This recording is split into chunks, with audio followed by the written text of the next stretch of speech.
Ancient Egyptian gods have given me powers to get all these bits back into the box. If you've never seen one of our reboxings before, we bend the laws of nature to get this organized for you. I'll show you what came in my Kickstarter copy of Kemet, Blood and Sand. And since the original Kemet is my favorite game, I'll tell you what I love about it and what I don't.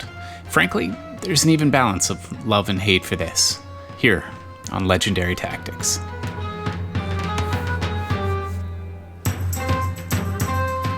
This is one of the first 300 copies of the game. It's a beautiful game. It's got a few problems with. I'll get to that a little bit later. I've been waiting for quite some time for this, so let's stick to what I really like about this game first. So the power tiles are amazing. As ever, they're fantastic. The miniatures are beautiful. There's some new miniatures, there are some old classic ones that you're going to recognize, and of course these are the feature of the game. Everybody wants to get their hands on these.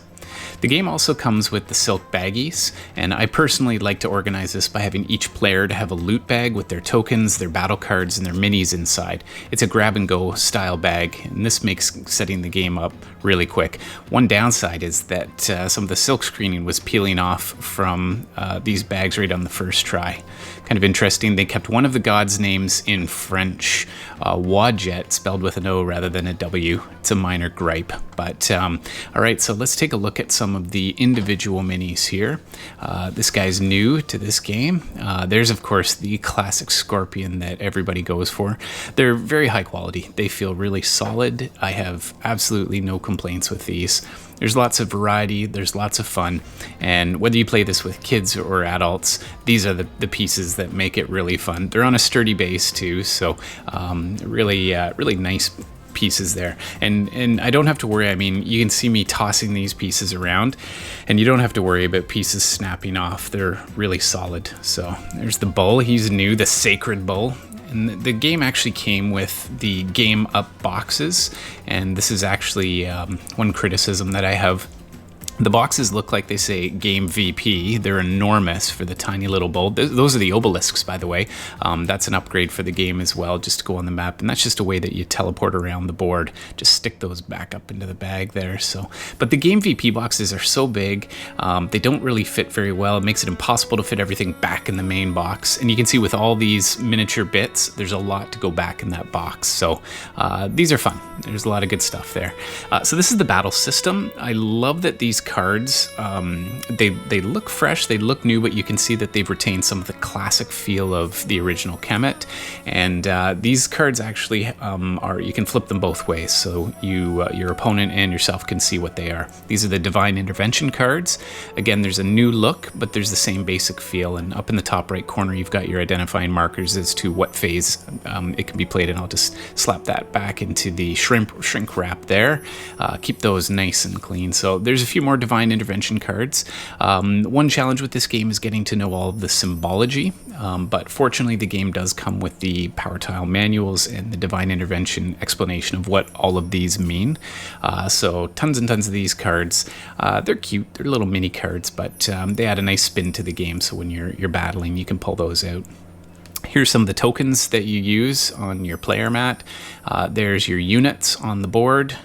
They look about the same as they did in the original game.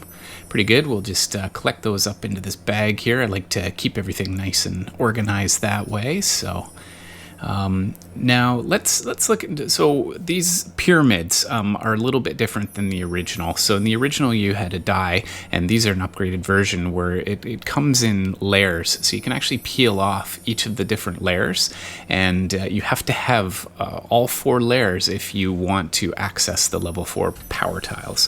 There's 2 layers, and then it goes right down to the base layer.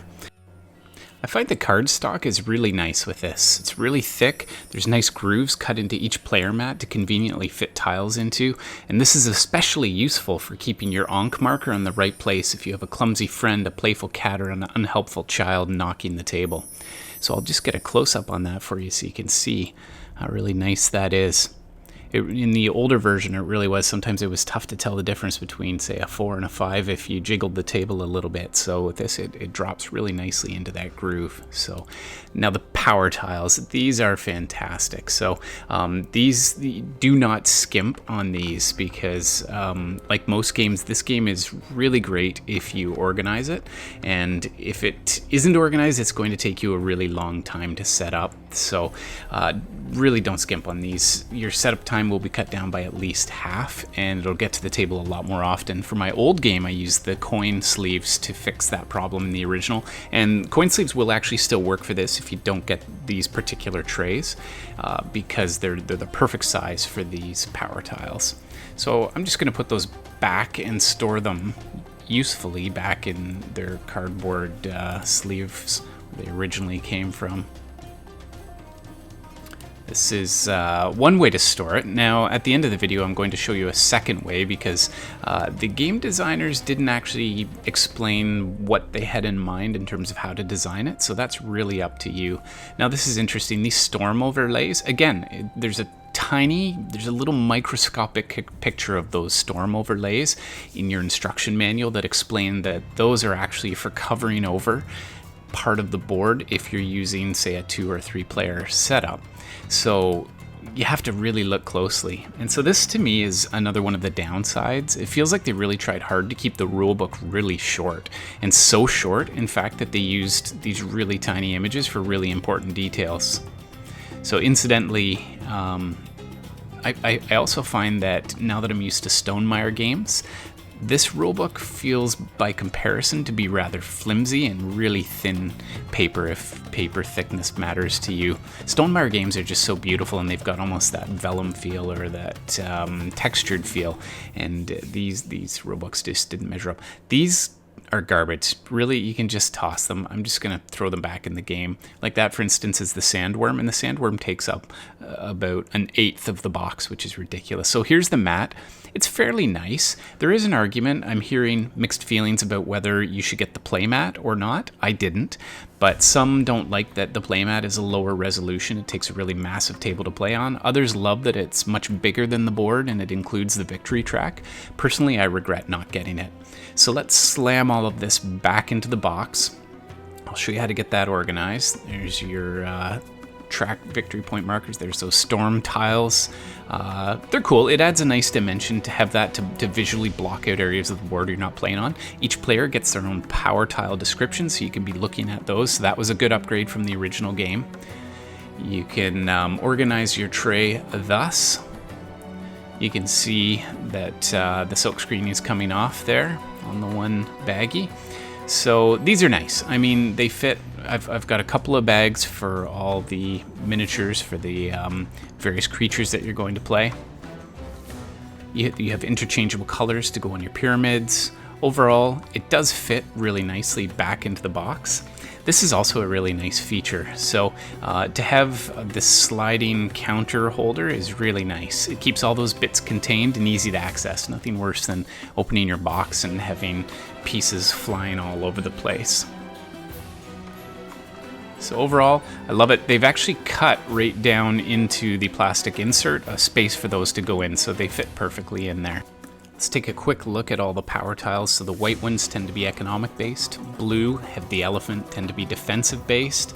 You've got the scorpion and the beetle in there. For the reds, they're offense. There's also a variety of additional tiles that you can add to the game and some room for expandability there. That's kind of nice. And you've got your sandworm at the bottom. Look forward to seeing how that plays. And your blacks tend to be a little bit more variable in their powers. They're a little bit of a balance. So overall, the trays are amazing. They're going to make it a quick setup. Love the components in this game. Looks really nice. Look at the levels here, 4, 3, 2, 1. So it tells you what order they're supposed to go in. Apparently all this time I've been organizing mine backwards. So That's a problem. But like most games, it takes a small amount of puzzling to figure out how to organize this, so hopefully this video has helped you with that. If you've gotten value out of the video, if you've enjoyed the reboxing format, please consider subscribing and giving the video a like. It'll encourage us to do this more. Just before you go, we're going to get the shrink wrap back on this because I know how board gamers love to keep their games in pristine conditions. This is one way to do it. You just got to stretch it around, seal that up. It'll go right back the way it came. It's a great game overall. I look forward to playing this, and I think the components are really a step up from the previous version. So thanks so much for watching, and I really appreciate your time.